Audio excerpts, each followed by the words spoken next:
People often believe every milestone has to be celebrated grandly. Marami ang nag-iisip na kailangan gumastos ng malaki just to get the justification of being privileged. I have nothing against that lifestyle, pero para sa akin, spending quality time rather than money is what really matters most.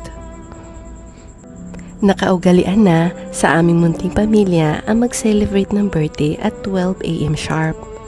Ito ang kaugaliang gusto kong manahin ng aking mga anak sa kanilang paglaki. For me, salubungin ng birthday sa mismong madaling araw is like showing how much we love the person. Dahil deserve nilang i-celebrate at pahalagahan. 12 a.m. sharp na, time for our traditional midnight surprise.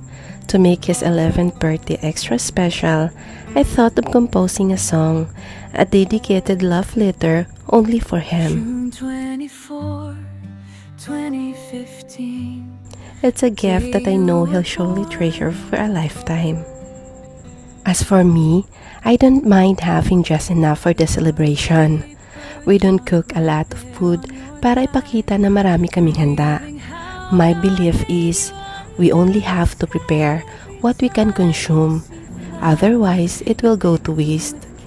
Lalo na at 4 lang naman kami sa bahay. Kay Kuya Heaven, we just repurposed his birthday banner from last year. But he was incredibly appreciative.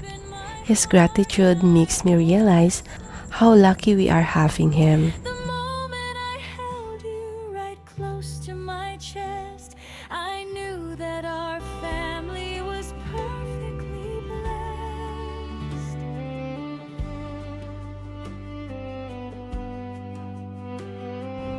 Our perfect celebration is nothing like luxury.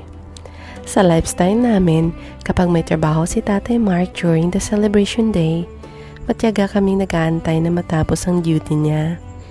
Habang nag-aantay, tuloy pa rin ang benta sa aming maliit na sari-sari store.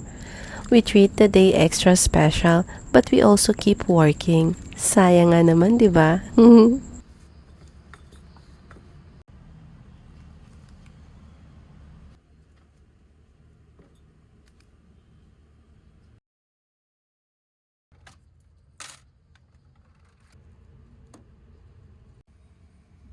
Pagkatapos ng trabaho ni Tatay, we went out to stroll.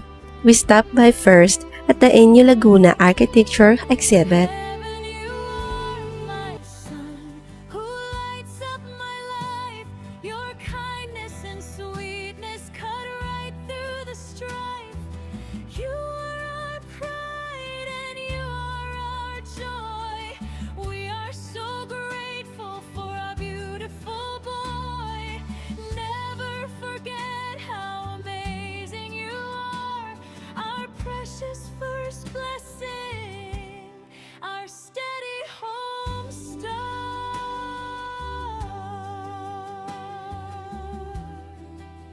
Since it's too early for a heavy dinner, naisipan muna naming dumaan sa Pizza Hut to have some quick snacks.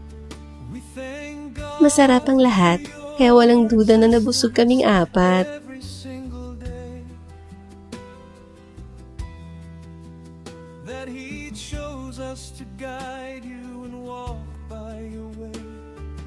There may be times when we don't understand. Afterwards, we went straight to Tom's World para naman ma-experience niya ang iba't ibang games tulad rin ng ibang mga bata. At syempre, para na rin relatable sa kanya kapag may mga schoolmates siyang nagsishare. We spent 50 pesos for 10 coins. I know it's a bit too low for a budget, but good thing, hindi na siya humirit pa. Talaga namang napakapait ng kuya ni Hosanna. We asked Heaven where he wanted to go next. He chose Eton City para makapag-bike at go-kart.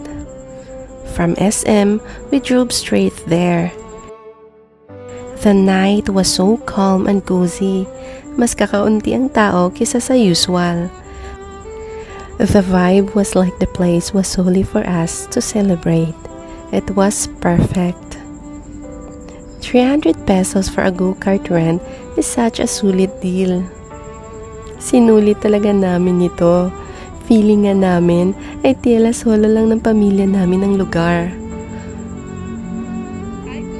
Umalis kami, nadala ang napakasayang alaala. Ito talaga ang goal ko lagi, ang mag-enjoy kasama sila without costing so much for fun. Is surely so lucky and blessed to have a big brother like you, the very best. Don't lose your hope when the storm starts. We ended his special day right here in Eton City with a very simple dinner together. At dahil punong-puno na ang memory ng phone ko, hindi ko na nakuhanan ng litrato ang pagsasalo namin. But all in all, we only spent 3,000 pesos for this entire after-work trip, including 500 pesos for gasoline. Sobrang worth it, diba? Truly, money can't buy genuine happiness. Maaring sa iba ay kulang ito, but what's important is, pinakita at pinadama mo sa taong mahal mo kung gaano siya kahalaga. May malaking celebration man o wala. I love my family so much. May mga pagkakamali man ako during my parenting journey, but seeing Heaven grow up responsible, simple and loving is the ultimate success for me as a mother.